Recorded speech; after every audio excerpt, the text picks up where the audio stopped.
Hello there, this is Alex, welcome to Boomstick Gaming, and a showcase of some of the best tips and tricks I gleaned from playing through the time-manipulating strategy RPG, Iron Danger. One combat encounter in this will never play out entirely the same twice, which ultimately really rewards creative use of environmental traps, combining elemental effects, and comboing effectively as a team. This video is sponsored by the publisher of Iron Danger, Daedalic Entertainment, but the following will all be of my own design. If you want to know a little bit more about Iron Danger, you can find a link to the Steam page at the very top of the video description. I titled this Advanced Tips because I will not be covering the bare minimum basics of combat, but if you do want a general overview of how all this actually does play out, I recently just did a Combat Explained video which you might want to go check out. If you've seen that, already started playing the game yourself, or just want to go straight into those nitty-gritty details, let's now get into some of the more creative and nuanced stuff you can do in Iron Danger.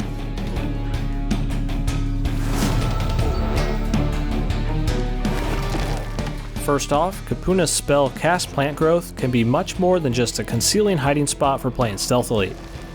This foliage will also create a flammable patch wherever it's cast, but just make sure not to send out a fireball when you're anywhere near it.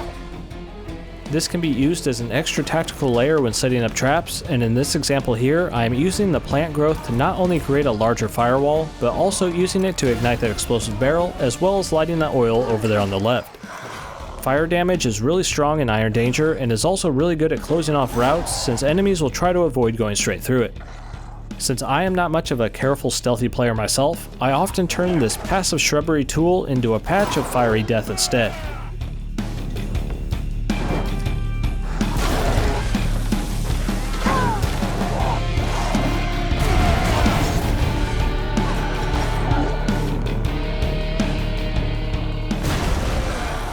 At this point in the video, you should have somewhat of an idea if you like my more straightforward approach to gaming coverage, and if you do, now is that time to hit the subscribe button because it really helps out the channel in the long run. Now, something you'll be doing quite often in Iron Danger is applying elemental effects to weapons using Capuna's spells, but this can be even more powerful when combined with certain other skills. Topi's Earthquake ability, for example, which can be upgraded to a larger area of effect, will use whatever element he is imbued with to do a larger AoE of that given element.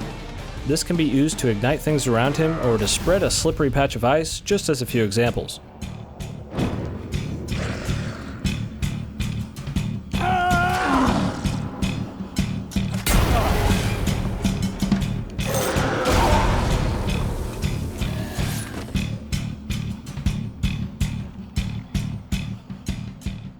Enemies will have a weak spot behind them, which will count as a backstab if you attack within that cone of influence, inflicting more damage, and there are a few reliable ways to do this mid-combat without the distraction of an ally. First, you can use the dodge skill to actually pass straight through enemies, and if you time it correctly when they're in mid-attack animation, you can easily get in a free backstab. If your dodge skill happens to be on cooldown, you can also use the skill Sting, which is a melee attack that causes you to backstep. This can actually be used with no enemies within range to turn this into a decent alternative to dodging. Simply click on a target anywhere and you'll backstep in the opposite of their direction. Not every character has a dodge or sting, but most do, so use this to your advantage to get in some free extra damage.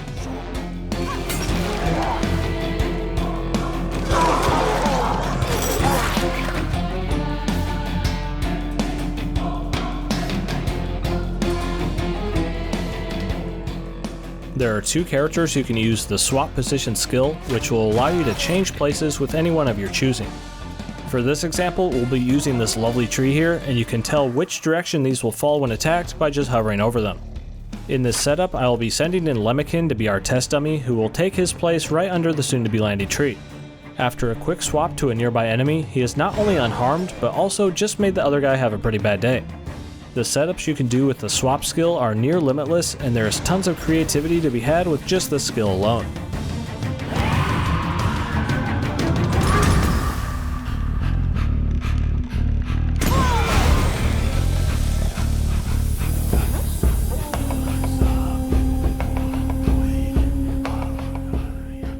In between missions, you are allowed to upgrade or learn a new skill, and one of the more game-changing ones for Capuna is the improved version of Bark Skin, which turns it into Stone Skin. With this, you can now slap this on anyone to pretty much make them immune to most all damage while it lasts, which is perfect to put on those melee characters who just love getting hit by near everything. Although this doesn't last really that many turns, if you use Kapuna's Invigorate skill, which refreshes all cooldowns, you can make this last for double the length. Put Stone Skin on someone and just let them soak up all the damage or be a nice little distraction.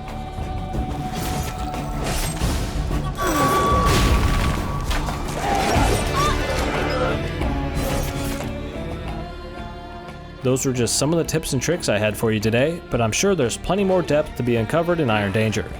The combat system is so layered, with minute changes to the timeline completely altering outcomes, that almost every fight has you learning some new tactic to employ during your next encounter.